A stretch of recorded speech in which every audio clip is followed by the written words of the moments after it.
অন্তর্বর্তী সরকারের প্রধান উপদেষ্টা ডক্টর মোহাম্মদ ইউনূস বলেছেন, ধর্মীয় পরিচয় নয়, দেশের নাগরিকদের গণতান্ত্রিক অধিকার প্রতিষ্ঠা অগ্রাধিকার পাবে। রাজধানীর ঢাকেশ্বরী মন্দির পরিদর্শনে গিয়ে তিনি এই কথা বলেছেন। এ সময় তিনি বলেন, ন্যায় বিচার ও মানবাধিকার প্রতিষ্ঠা করতে হবে। ধৈর্য ধরার ও তার উপর আস্থা রাখার আহ্বান জানিয়েছেন প্রধান উপদেষ্টা। পার্থ রহমানের প্রতিবেদন। অন্তর্বর্তীকালীন সরকারের প্রধান উপদেষ্টার দায়িত্ব গ্রহণের পর প্রথমবার কোনো ধর্মীয় উপাসনালয়ে পরিদর্শনে এলেন ডক্টর মোহাম্মদ ইউনূস। সাম্প্রতিক নানা ঘটনার প্রেক্ষিতে রাজধানীর ঢাকেশ্বরী মন্দির পরিদর্শন করেন তিনি।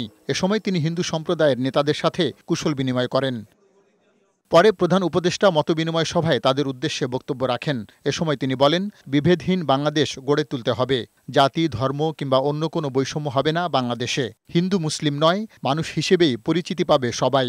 এমন বাংলাদেশ আমরা করতে চাচ্ছি যেটা আমরা এক পরিবার, এটি হলো মূল জিনিস।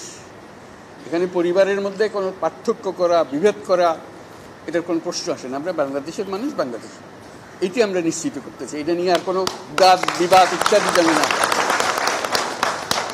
ডক্টর ইউনূস বলেন, গণতন্ত্র ও মানবাধিকার প্রতিষ্ঠা করতে কাজ করছে তার সরকার। নিজেদের অধিকার প্রতিষ্ঠার উপরও জোর দেন শান্তিতে নোবেলজয়ী এই অর্থনীতিবিদ। আমাদের গণতান্ত্রিক যে আকাঙ্ক্ষা, সেখানে আমরা বিবেচিত মুসলমান হিসেবে নয়, হিন্দু হিসেবে নয়, বৌদ্ধ হিসেবে নয়, মানুষ হিসেবে আমাদের অধিকারগুলো নিশ্চিত হোক। সমস্ত সমস্যার গোড়া হলো আমরা যত প্রাতিষ্ঠানিক আয়োজন এগুলো করেছি সব কিছু পচে গেছে। এই কারণে এই গোলমালগুলো হতেছে। কাজে আমরা প্রাতিষ্ঠানিক আয়োজনগুলোকে ঠিক করতে হবে। এ সময় আবারও ক্ষোভ তৈরি না করে তার উপর আস্থা ও ধৈর্য ধরতে সকলের প্রতি আহ্বান জানান ডক্টর ইউনূস। আপনি যত কিছু বলেন, ওই একটা ক্ষোভ করতে আরম্ভ করবেন, তারা মজা পেয়ে যাবেন। ওই মজার খেলাতে আমাদেরকে নিয়ে যাবেন। আমরা এসেছি যে এক মানুষ, এক অধিকার, এর মধ্যে কোনো পার্থক্য করা যাবে না। আমাদেরকে একটু সাহায্য করেন, আপনারা ধৈর্য ধরেন। পার্থ রহমান, বৈশাখী সংবাদ, ঢাকা।